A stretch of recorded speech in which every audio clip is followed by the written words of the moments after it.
Well, we are on the road this Sunday in a very tough environment. Missouri's undefeated at home this year, and anytime you have the capability to make threes the way Missouri can, they're a very dangerous team. So these Sunday road games are tough, especially after a tough game on Thursday night. Players will have to stay tremendously focused, take in our information for the scouting report, and be ready to play a tough Missouri team. So big challenge awaits us on Sunday. You had like 18 three-pointers in a game Yeah. this season? Last Sunday at home versus Auburn, 18 threes, and it's really impressive to watch. Just great shooters. They've played great at home.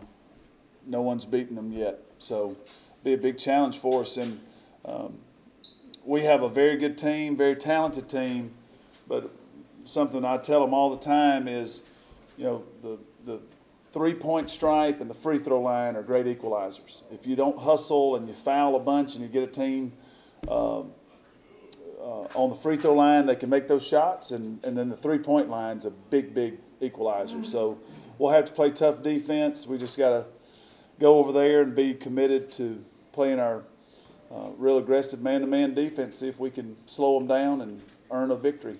Are the free throws that you guys missed kind of in the last 5 to 6 minutes of that game, are those a big concern of the game last night?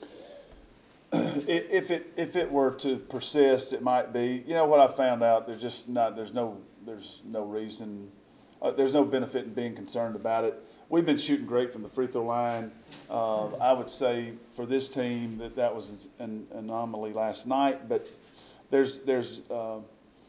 made enough to win, and it would have been a little bit more comfortable ending had they made some. But we haven't had big struggles at the free throw line, so I wouldn't say that that's a huge problem. Shot better from the three-point stripe than we did the free throw line, so go figure. I don't know how that happens, but that's what happened last night.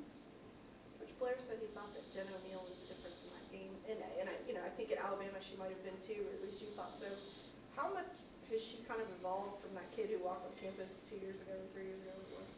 Boy, she's really come a million miles from when she showed up here, and I really have a lot of admiration for her and a lot of respect for her because it was a real difficult transition. She's the first McDonald's All-American, really heralded when she comes in, and she couldn't function really with us. She couldn't understand the importance of practice and the detail in practice, and she couldn't understand the importance of defense, and she really fought us for a long time on that. But to her credit, I tell you what, Jennifer's a very caring person. She's always cared tremendously about the people here. She's always loved Kentucky, and she finally made up her mind she was going to be the player she could be, and got her body in great shape. She's really transformed herself physically, and right now she's showing a lot of mental toughness and really getting after it. She was terrific pushing the ball, and we said going into the game it's going to be a tough game. Just the matchups are tough. They're a real athletic team, Bone so powerful, but we really felt like if we could keep pushing the tempo, and that starts with the post player having a sense of urgency to get the ball out of the net or to get the rebound, and it's absolutely on Jennifer to catch the ball on the run and push, and she did that last night, and she absolutely did it Sunday. But really proud of her and her progress, and she's transformed herself since she's first stepped on campus. She said that redshirt year where she hurt her foot, she said that might have been the best thing that's ever happened to her. Can you see that now in kind of hindsight? Yeah, I think so, because I think what happened, when you're so consumed with playing, you put all your focus on what you need to do on the basketball court, and sometimes you miss the things that really need to happen for you as a person. The poor play on the court is just a symptom of something that's happening with you as a person. I'm a big believer in that. So really, that gave her time to work on some things, personally, as far as, what kind of player did she really want to be? Did she want to be an all-around basketball player that could be dependable and counted on, and part of that equation at Kentucky is playing on the defensive end of the floor and being in great shape and being really mentally tough, where you can play in a game like last night when you feel like you're exhausted. The other team's exhausted, but you just find some way to push through. That's Kentucky basketball. So did she want to be that, or did she want to go somewhere else that's different than that? And those are the things she had time to work on without the pressure of, I got to get on the floor to play. So I do think it was really beneficial for her, and it's worked out well. Drake and Henderson gave you some pretty good minutes last night. Their role while Bishop is out, what do you kind of envision for them now? I'll tell you, those two players were terrific, and last night is the definition of a total team win. We needed everybody's contribution. We needed every single ounce of effort that everyone gave. And Brittany Henderson really was the person I pointed to at halftime and said, this is the only person that resembles a Kentucky basketball player right now, with the way that just her mindset and her aggressiveness. And she has practiced so consistently well. Her attitude is so great. I think that is a powerful statement to make, and that wakes up people like Samari or Denisha, who may not be giving everything that they have. And I think they respect Brittany, and so she's a real valuable part of our team, although she's not playing tremendous minutes, but they're very valuable. And I thought Samantha was really good last night. She didn't have a lot of stuff that showed up on the box score, but she battled bone, and that was the key last night. We had to make her work, and you saw she missed about 2 or 3 there at the end that were really big, and maybe that's because we just made her work all night long. So it was big contributions from those two, and it seems like they are in a good spot with their attitude right now and willing to come off the bench and really play hard. Matthew, how would you evaluate this team's balance and variety of options compared to maybe the last couple of years, and how tough a cover that may make you all? Well, in past years, we needed to turn you over a bunch, and we needed to go shoot layups because we weren't that great offensively. We weren't, and we spent a lot of time doing that, and we were usually 4 guards and 1 undersized post player. And so it's a very different team. It's all 5 players